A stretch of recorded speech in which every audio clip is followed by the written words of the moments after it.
Thank y'all for coming today to this event. It's the 155th anniversary of the Confederate's last stand at Little Rock. This event was originally scheduled for last Saturday, but due to Tropical Depression Gordon, it was moved, and in the process we lost some people and probably gained some people as well. But thank y'all for coming so much. My name is Randall Freeman, and I'm the commander of the General Robert C. Newton Camp of the Sons of Confederate Veterans here in Little Rock. We are the oldest SCV camp west of the Mississippi River. We have 122 years of preserving our history. And in this day and time, that's getting harder and harder to do, but we still do it because it's important, and we will continue to do so. So, thank you all for coming, and we're going to get started. Billy Smotherman, if you would come up here, please. He's going to offer a prayer to bless this event. Remove your covers. Please bow with me. Our great and gracious Heavenly Father, Lord, we thank you for the opportunity to be here today, to remember our ancestors, and to remember your faithfulness as your servants. Lord, we thank you for the beautiful weather you've given us, and we just want to remember our compatriots, our friends and family who are struggling on the East Coast under the terrible storm that they're under. Lord, we ask that your guiding hand and protection be over them, bring them safely through this time of trial. Lord, now we ask that you'll strengthen our hand to do honor and glory to you and your Son as we honor our ancestors and the struggle through which they so valiantly fought. Lord, go with each one, protect each one as we go about our duty today. These things we ask in my Holy Son's name. Amen. Amen.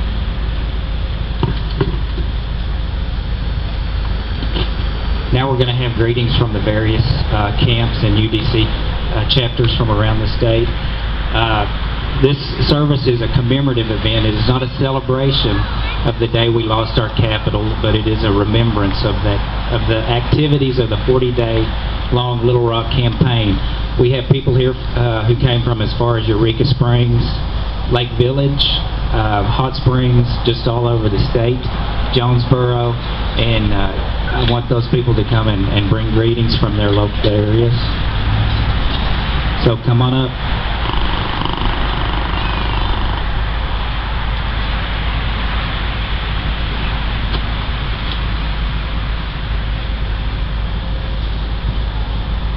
I'm Colton Massey from the newly formed camp, also the youngest camp in the Arkansas Division of Sons of Confederate Veterans, and Eureka Springs at Seaborn Jones Cotton.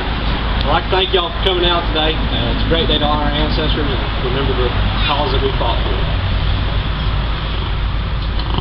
for. David O'Dodd, Camp 619. Bless everybody here, and thank you all for being here.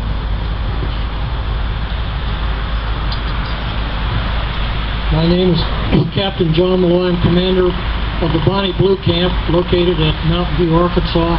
This is a division-wide camp at large. So the procedure is a little bit different on joining it and so forth, but we'd be glad to have anybody here that would like to honor their Confederate ancestor to get a hold of me, and I'll take it from there. Thank you.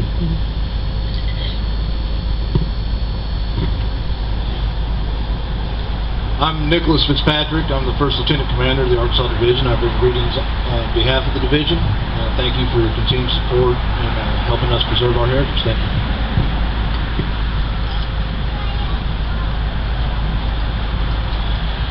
Good morning. My name is Tom Bird. I'm with Troops Battery. I'm the commander. I'll be commanding all the artillery today. And glad to see everybody here. Make a showing. Thank you.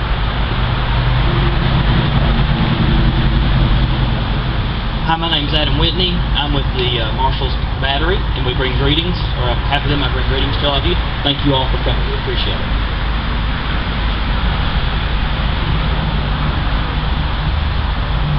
I'm Tara Bellamy with the Lake City chapter of the UDC Dixie Daughters. And we bring greetings on behalf of the Dixie Daughters chapter.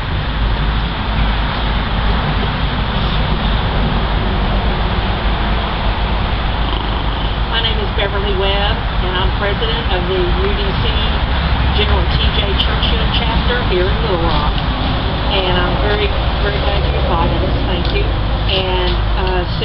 we'll see with the program. I brought refreshments. There'll be lemonade, water, and cookies. Thank you. Anybody else? All right. Well, as you can see, some of the things on this flyer are not going to be correct. For instance, I'm not Robert Edwards. He has an event at Skull Cemetery down at Arkansas Post today, so rescheduling was not in the cards for him. This is going to be kind of a short ceremony, but basically on July 4th, 1863, 3 events happened that changed the status of the war. Gettysburg, Vicksburg, and Helena, Arkansas, all fell that day. Can y'all hear me? Okay. When Vicksburg and Helena fell, that opened up federal troops, and they had their eye on Little Rock. Little Rock became the 4th capital of the Confederate States to fall under federal control after Nashville, Baton Rouge, and Jackson, Mississippi. So like I said, we're here to remember those guys and those girls and the surrender of our city that happened at 7 p.m. on September 10th, 1863. So our speaker today is Bob Freeman from the Keller Camp in Hot Springs. Bob?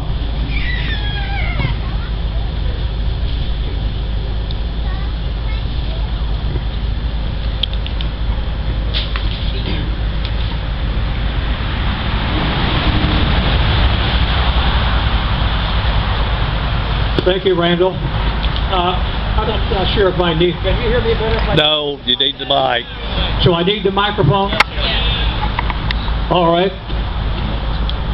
I'm Bob Freeman with the James N. Keller Camp in Hot Springs. I'm Second Lieutenant Commander and historian. Normally, I take off on a subject, and everyone's told me many, many years, you speak too damn long. So I've had to write this down to make sure that I say only what's needed. Otherwise, I'll be up here till 1:30. I see that we don't have nearly as many present as we would have had if the rainstorm hadn't canceled the meeting last weekend. So I know that Randall's very appreciative of all of you for coming here today. When Randall asked me to speak to you about a month ago, I asked him, what should I talk about? And he said, about 15 minutes. Well, to cite any details of the fall of Little Rock and the retreat of the Confederate forces requires far more than 15 minutes. So I'll hurry and try to cram as much as I can in that short amount of time. On July 4, 1863, Vicksburg, Mississippi, the Gibraltar of the Confederacy, fell to Grant's 90,000-man army. With the Mississippi River again, as in Lincoln's words, running unvexed to the sea, Federal Major General Frederick Steele, that's a name that we all should remember, left Vicksburg for Helena, Arkansas in August, the very next month, to lead an invasion of 12,000 men west into Arkansas. And during August, Confederate cavalry had repeatedly engaged advanced cavalry of Steele's army under Brigadier General John Davidson. Many years ago, when I lived on Prospect Avenue in Hot Springs, Arkansas, one of my classmates was a little boy from the north named John Davidson, and he claimed ancestry from this general. They were going east of Little Rock, delaying federal progress. On August 25th, 1863, on the prairie east of Brownsville, Brigadier General John Marmaduke's outnumbered Confederate forces battled Davidson's cavalry. The old military road between Little Rock and Memphis passed through Brownsville, running southeast to Two Prairie Bayou and west to Reed's Bridge, site of the next major action. And every year, there is a reenactment at the Reed's Bridge site conducted by our SCV camps. Every year they have one there. Cannon fire from the Confederate guns could not stop the superior federal forces, but Davidson was hindered long enough for most of the Confederates under Brigadier General John Marmaduke to fall back across Bayou Meadow over Reed's Bridge, which they afterwards burned. At day's end, 1,300 Confederates, having held the Bayou Meadow line against 6,000 Federals, Confederate Lieutenant Colonel Frank Gordon wrote these words in his diary, quote, "The sun went down smoke-begrimed, red-faced, and furious," end quote. Failing to cross the Bayou Meadow, Davidson withdrew back along the military road through Brownsville.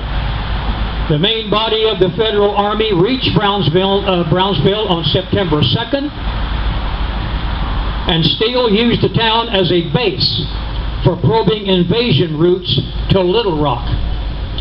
Steele was told of a little-used crossing point on the Bayou Meadow, south of Reed's Bridge, called Shallow Ford.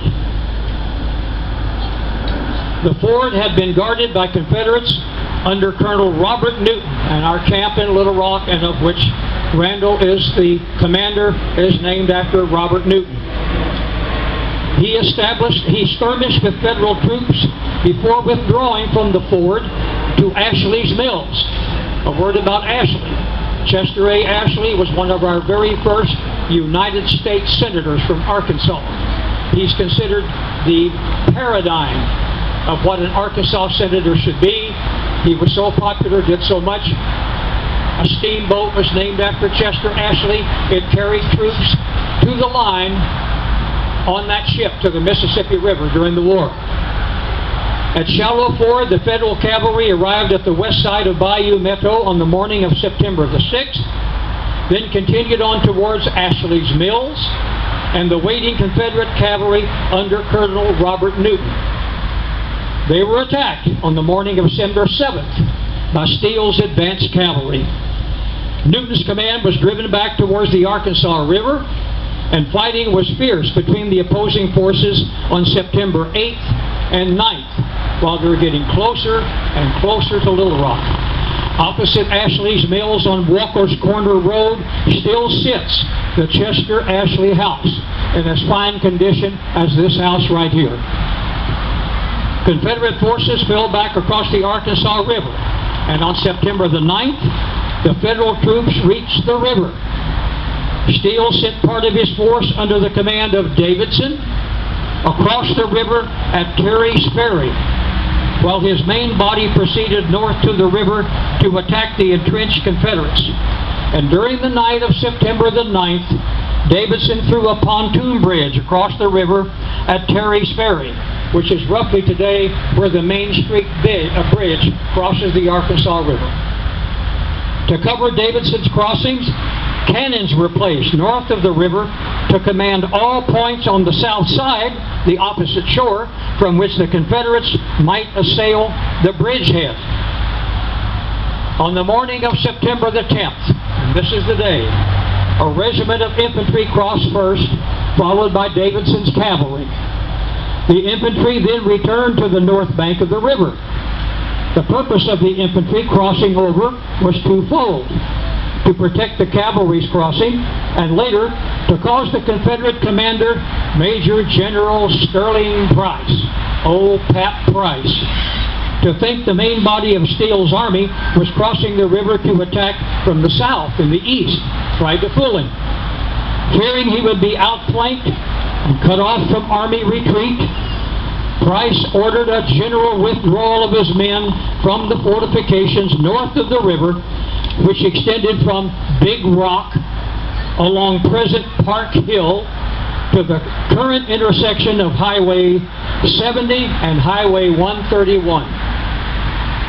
From mid-morning to late afternoon, September 10th, Confederate forces, on order from Major General Sterling Price, evacuated the city of Little Rock via the Benton Road to Arkadelphia. Later during that evening, the mayor and city officials surrendered the city, and Federal forces under the command of General Davidson entered Little Rock along what is now 9th Street. Marching as the vanguard of the Army was the 3rd Minnesota Infantry. that later assembled in front of the old State House to pose for a group photograph. They were very proud that they had reached the Capitol. If you go today to St. Paul, Minnesota, walk into the Capitol Rotunda, you will see a mural painting almost 20 feet wide and approximately 15 feet high of the 3rd Minnesota marching up 9th Street into Little Rock with drummer boys forward and spectators on the side of the road looking mournfully. They're very proud that they've had this painting done. One of their great claims is that they were the first to march into Little Rock, Arkansas. And in their archive, in the basement of that Capitol, are 3 Confederate battle flags of different types that belong to Arkansas. But they will not relinquish them. No northern state will do this. The last fighting of the Little Rock campaign took place just past the Stagecoach or 10 Mile House on present-day Arkansas Highway 5, Stagecoach Road, when advanced units of the Federal Army pursuing the retreating Confederates engaged the rear guard right out here. I believe there's a monument so many yards down, a stone with a brass plaque. I haven't seen it. The major military action of 1864 was the Camden Expedition, in which a Federal Army marching south from Little Rock sought to join a Federal column coming up from Louisiana to invade the Red River area. After skirmishing at Prairie du Anne, near modern-day Prescott, which is right on the I-30, the Federal troops occupied Camden.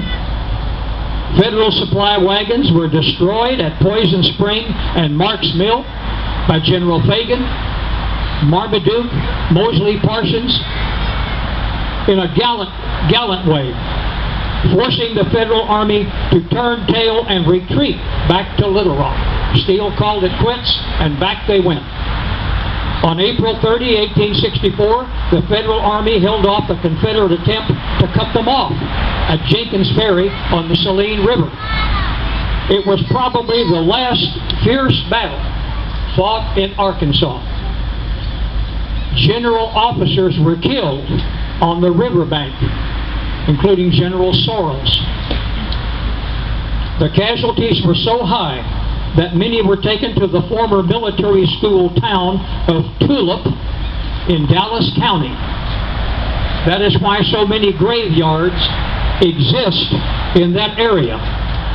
Tom Beam was one of the representatives selected by the State Commission to serve as a district coordinator in the Civil War sesquicentennial. And Tom called me one day and said, "Bob, why are there so many cemeteries over in Dallas County, mainly around this little town of Tulip?" And I said, "Tom, because that's where they took the bulk of the dead and the wounded, both Confederate and Union, to hospital buildings that they made makeshift in Tulip." The remainder of 1864 saw Confederate raiding around Fort Smith and between Little Rock and Duval's Bluff, as well as a Confederate victory in a battle near Lake Village. Arkansas also was the staging ground for the longest expedition and raid of the entire war, both Confederate and Federal, and that was General Sterling Price's march through Arkansas, Missouri, Kansas, Oklahoma, Texas, and back to Arkansas, 1,450 miles. Following the collapse of Confederate forces in the eastern United States in April of 1865, Southern leaders west of the Mississippi negotiated a surrender in June that disbanded the armies in Arkansas. The war left the state with severe economic devastation and social upheaval, the repercussions of which lingered afterward, and in my opinion, are still with us today. Otherwise, none of you would be here. Thank you so very much for inviting me to come, and I've enjoyed speaking to you.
going at the same time? Are they going at the same time? No, they're firing at people. Battery on my command. 2-second interval. Gun 1, fire!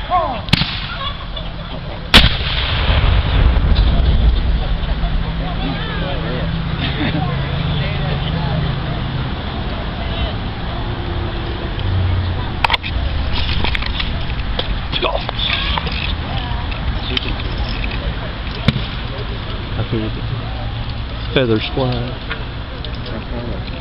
Now we're still running. All of them but one is going.